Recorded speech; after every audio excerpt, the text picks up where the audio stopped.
let's talk about how you can use writing to make you a better investor. I think that most people are familiar with the concept of decision fatigue, right? Just as a summary, just in case you aren't, decision fatigue is the idea that the more decisions you make, you're more likely to make poor decisions going forward, right? So say you are at the supermarket and you are there for a whole hour, which is a long time to be at the supermarket. So maybe at the beginning you go in and you're like, I'm going to eat real healthy this week. I'm going to get all my fruits and veggies. But after you're there for an hour, all you want to do is get a package of double stuffed Oreos and just stick them all in your face all at once. All right? Because you've already made so many decisions about what brand of orange juice to get and how many peppers you need and I don't know what, all the decisions you make at the grocery store. But this applies to real life. Like this happens to you all the time. This is why you should not make decisions, like important decisions at the end of the day if you can avoid it. You kind of want to go into this fresh. Now, the reason I'm talking about this is because investing is about making decisions, a lot of decisions. And in order to make good decisions, you want to know that you are thinking as clearly and as critically and as logically as possible. So Maxfield pitched me this idea that writing is a great way to do that.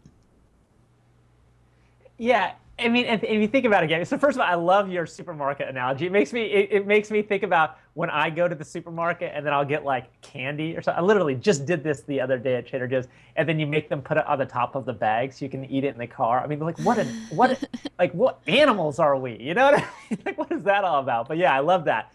But you know, when you think about writing and you think about investing, there is a huge overlap. And here's kind of where I came up with that whole thought process.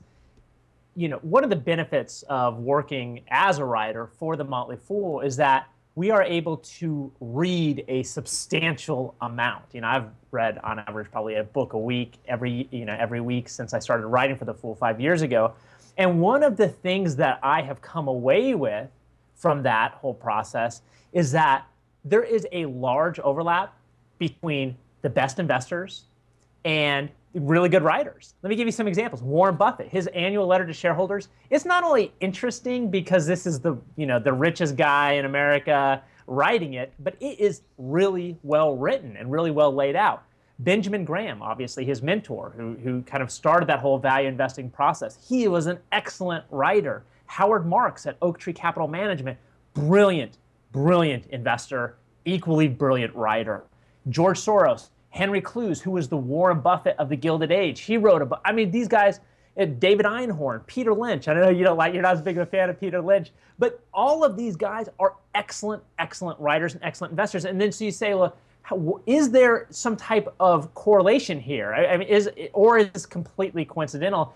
And kind of to your point, Gabby, I can't help but think that there is a relationship here, and here's why. One of the things that we know about investing is that, as a general rule, individual investors underperform the market to a meaningful degree. And the other thing that we know is why they underperform, and that is because they allow emotions to dictate their investment decisions in the place of logic.